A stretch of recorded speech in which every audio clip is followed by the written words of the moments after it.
नमस्कार, knowledge basket इंडियामध्ये पुन्हा एकदा तुम्हा सगळ्यांचं खूप खूप मनापासून स्वागत.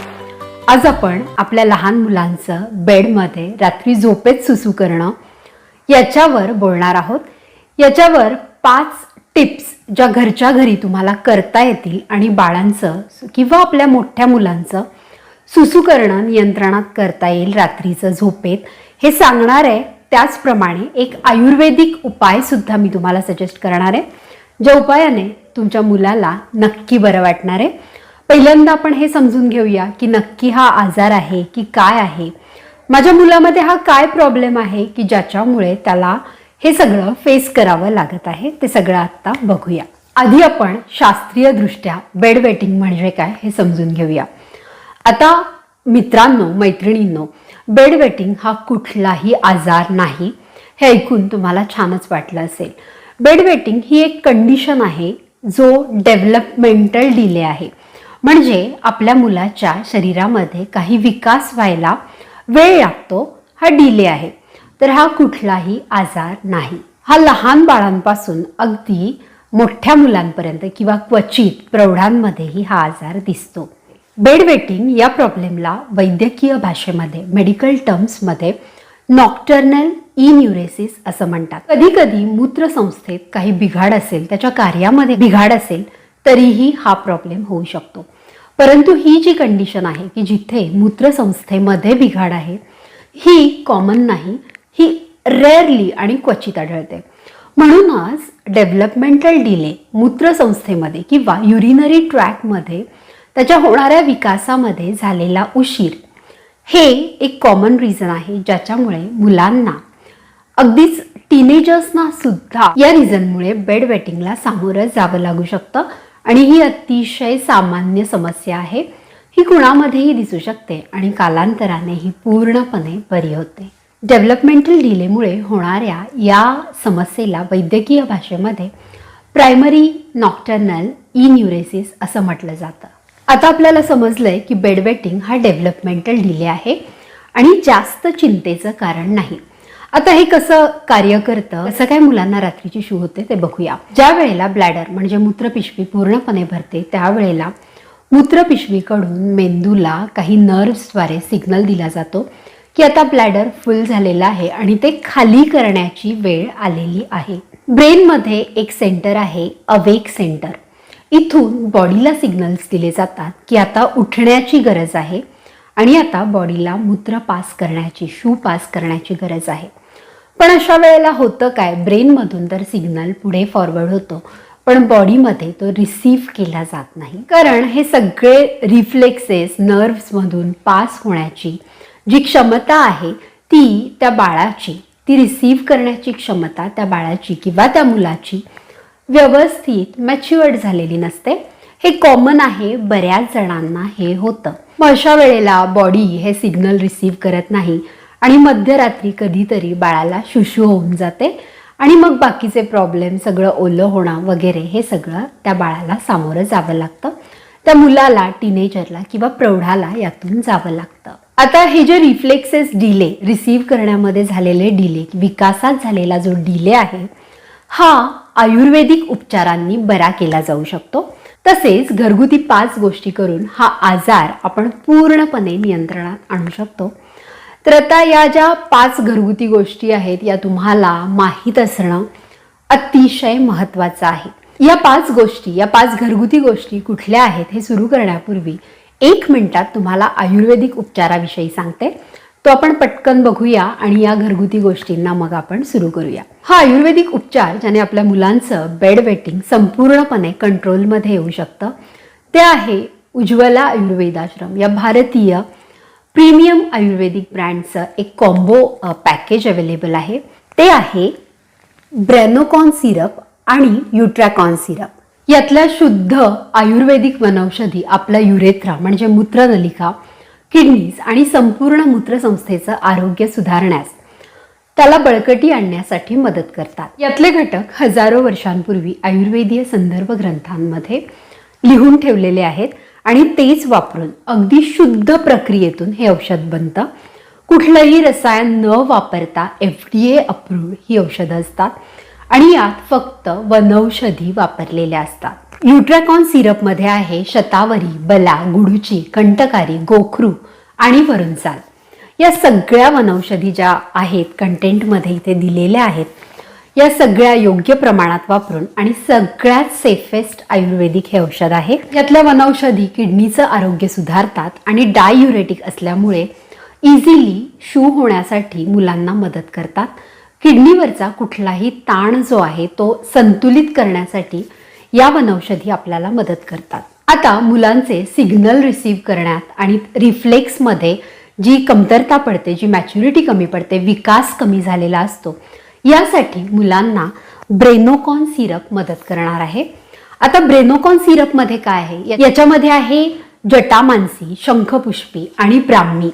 या सगळ्या वनौषधी आपल्या मुलांच्या ब्रेनचे म्हणजे त्याच्या मेंदूचे आरोग्य आणि मेंदूमधली जी कार्यक्षमता आहे मेंदूची ती वाढवण्यास मदत करतात. शंखपुष्पी या सगळ्या गोष्टी आपल्याला हजारो वर्षापूर्वी आयुर्वेदाने आपल्याला सांगितलेल्या आहेत. अशा पद्धतीने आपल्या मूत्रसंस्थेचं आरोग्य सुधारणं आणि आपल्या मेंदूचं कार्य सुधारणं या ड्युअल ॲक्शननी हे कॉम्बो आपल्यासाठी काम करेल. म्हणजे तुम्ही जर हा आजार अगदी व्यवस्थित डीपली समजून घेतला तर मेंदूची कार्यक्षमता, मेंदूची रिफ्लेक्सेस ॲक्शन करण्याची जी क्षमता आहे ती अत्यंत क्विक व्हावी, ती छान विकसित व्हावी आणि मूत्रसंस्था बळकट व्हावी.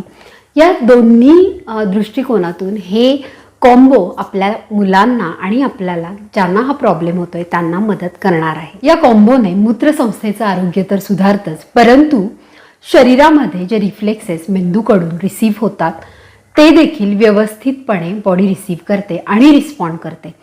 आणि अशा पद्धतीने मुलांची बेड वेटिंगची जी समस्या असते ती पूर्णपणे निघून जाण्यास, अगदी 2-3 महिन्यात पूर्णपणे बरी होण्यास देखील मदत होते. आता हा प्रॉब्लेम जर तुमच्या मुलांना होत असेल तर कुठल्या 5 गोष्टी तुम्ही कटाक्षाने पाळल्या पाहिजे हे आपण बघूया. ताबडतोब तुमच्या मुलांना फरक जाणवेल आणि त्यांचा प्रॉब्लेम बऱ्यापैकी आटोक्यात येईल. या 5 गोष्टी आपण बघणार आहोत. पहिली गोष्ट, या स्थितीमध्ये मुलांचं मानसिक आरोग्य राखणं हे पालकांच्या हातात आहे.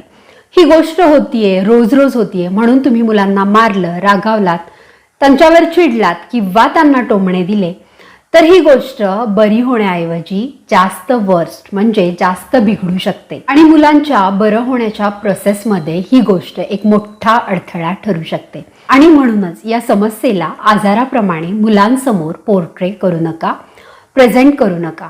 ही एक समस्या आहे, नॉर्मल कंडिशन आहे आणि कालांतराने ही पूर्णपणे बरी होते असा कॉन्फिडन्स तुम्ही मुलांना द्या. दुसरी महत्त्वाची गोष्ट ही तात्पुरत्या काळासाठी तुम्ही करू शकता, ते म्हणजे तुमचं मूल किंवा तुमचा टीनेजर झोपण्याआधी 2 तास त्यांनी जास्त लिक्विड इंटेक घेतला नाही पाहिजे. जास्त तरल पदार्थ, सॉफ्ट पदार्थ हे त्यांनी सेवन नाही केले पाहिजे. म्हणजे पाणी, दूध, ज्यूस किंवा कॉफी अशा पद्धतीचे जे पदार्थ आहेत हे झोपण्याआधी 2 तास घ्यायचे नाही. त्यांना खूप तहान लागली तर 2 घोट पाणी द्या आणि झोपण्याआधी पाणी प्यायला सांगू नका. असं पाणी ते नाही प्यायले तर बऱ्यापैकी ही समस्या आटोक्यात येऊ शकते. तिसरी महत्त्वाची गोष्ट म्हणजे झोपण्यापूर्वी तुमच्या मुलाला, तुमच्या बाळाला ब्लॅडर खाली करण्याची म्हणजेच लघवीला जाऊन त्यानंतरच झोपण्याची सवय लावा. त्यामुळे झोपण्यापूर्वी ब्लॅडर पूर्णपणे खाली होईल आणि पूर्ण झोपेत ते भरणार नाही आणि सकाळी त्याला सुसू होईल ज्या वेळेला तो उठण्याच्या अवस्थेमध्ये असेल. चौथी महत्त्वाची गोष्ट, बेड वेटिंग अलार्म. जर तुम्ही ऑब्झर्व केलं असेल, निरीक्षण केलं असेल आणि तुम्हाला माहिती असेल की तुमचं बाळ किंवा तुमचा टीनेजर हा कुठल्या वेळेला बेड वेट करतो तर अशा वेळेला अर्धा तास आधी अलार्म लावा. तुम्ही स्वतः उठा आणि त्याला देखील उठवा. अगदी तुम्हाला वेळ कन्फर्म नसेल तर साधारण 1 तास आधी अलार्म लावा. तुम्ही स्वतः उठवून त्याला उठवा आणि लघवीला जायला सांगा. अशा पद्धतीने मूत्रसंस्था, मेंदू आणि शरीर याच्यामध्ये जे रिफ्लेक्सेसची देवाणघेवाण होते ती डेव्हलप व्हायला मदत होईल आणि काही दिवसांनी त्याला आपोआपच जाग येईल. 5वी अतिशय महत्त्वाची गोष्ट किंवा अतिशय महत्त्वाचा मुद्दा म्हणजे प्रॉपर जाऊन यूरोलॉजिकल कन्सल्टेशन घ्या. म्हणजे तुमच्या आसपास कोणी सुप्रसिद्ध यूरोलॉजिस्ट असेल तर त्यांना जाऊन भेटा. ते तुमच्या मुलाचे किंवा तुमच्या टीनेजरचे ज्यांना प्रॉब्लेम आहे त्यांची सगळी लक्षणं चेक करतील आणि त्यावरून निदान करतील. त्यांना काही प्रॉब्लेम वाटला तर त्या प्रकारे ते आपल्याला थेरपी सुचवतील. म्हणजे बिहेवियरल थेरपी किंवा मेडिसिनल प्रॉपर मेडिसिन देऊन मेडिकल थेरपी ते आपल्याला सजेस्ट करतील. याच ॲलोपॅथिक औषधांसह तुम्ही उज्ज्वला आयुर्वेदाश्रमचं फ्री ऑनलाईन डॉक्टर कन्सल्टेशन सुद्धा घेऊ शकता. स्क्रीनवर डिस्प्ले होत असलेल्या नंबरवर तुम्ही फोन करा. तिथले डॉक्टर्स तुम्हाला फ्री ऑनलाईन कन्सल्टेशन देतील आणि त्याप्रमाणे तुम्ही उज्ज्वला आयुर्वेदाश्रमची ही औषधं www.ujjwalaayurvedashram.in या त्यांच्या ऑफिशियल वेबसाईटवरून परचेस करू शकता किंवा मग ऑनलाईन प्लॅटफॉर्म जसं की ॲमेझॉन, मिशो आणि फ्लिपकार्टवर सुद्धा ही औषधं अवेलेबल आहेत. तिथून तुम्ही ही परचेस करू शकता. ही औषधं आपण ॲलोपॅथिक औषधांसह सुद्धा घेऊ शकतो. पूर्णपणे सेफ आहेत, यात केमिकल्स नाहीत. आणि हो, ही जी औषधं आहेत ही स्ट्रिक्टली आपल्याला जेवणानंतर घ्यायची असतात. म्हणजे ब्रेनोकॉन सिरप आपण 2 चमचे जेवणानंतर घ्यायचे आहेत आणि त्यानंतर अर्ध्या तासाने युट्रॅकॉन 2 चमचे घ्यायचे आहेत. यासाठी प्रॉपर डॉक्टर कन्सल्टेशन सुद्धा घ्या. विश्वास ठेवा, ही समस्या खूप मोठी नाही. खूप मुलांना या समस्येतून जावं लागतं. तुम्ही प्रॉपर अप्रोच ठेवून कुठे जर ॲलोपॅथिक ट्रीटमेंटची गरज असेल तर ती घेऊन किंवा आयुर्वेदिक औषधं घेऊन आणि मी सांगितलेल्या बेड वेटिंग मॅनेजमेंट टिप्स घरच्या घरी फॉलो करून हा आजार अवघ्या 2-3 महिन्यामध्ये तुम्ही नियंत्रणात आणू शकता. सुरुवातीला जेव्हा तुम्हाला बेड वेटिंगचा खूप प्रॉब्लेम तुमच्या मुलांना होत असेल, हा नियंत्रणात येत नसेल आणि त्याचा त्रास मुलाला किंवा तुम्हाला होत असेल तर मेडिकलमध्ये जे डायपर्स वापरतात ते इनिशियली वापरायला हरकत नाही, ज्याने तुम्हाला आणि तुमच्या मुलाला त्रास होणार नाही. त्याच पद्धतीने मुलांचा कॉन्फिडन्स कमी करू नका. त्यांना हा मोठा आजार आहे असं बिलकुल दाखवू नका. आशा करते बेड वेटिंग ही समस्या नाही, एक डेव्हलपमेंटल डिले आहे हे तुम्हाला कळलंय आणि तुमच्या मुलाला कुठलाही आजार नाही हे सुद्धा तुम्हाला कळलंय. ही शास्त्रीय माहिती तुम्हाला आवडली असेल तर लाईक करा. हा व्हिडिओ जास्तीत जास्त लोकांपर्यंत पोहोचवा आणि अशा छान छान शास्त्रीय माहितीपूर्ण व्हिडिओसाठी नॉलेज बास्केट इंडियाला सबस्क्राईब करा. चला तर मग पुन्हा भेटूया अशाच एका छानशा नवीन विषयासह. Till then stay healthy, stay happy and stay connected with knowledge basket India. Thank you.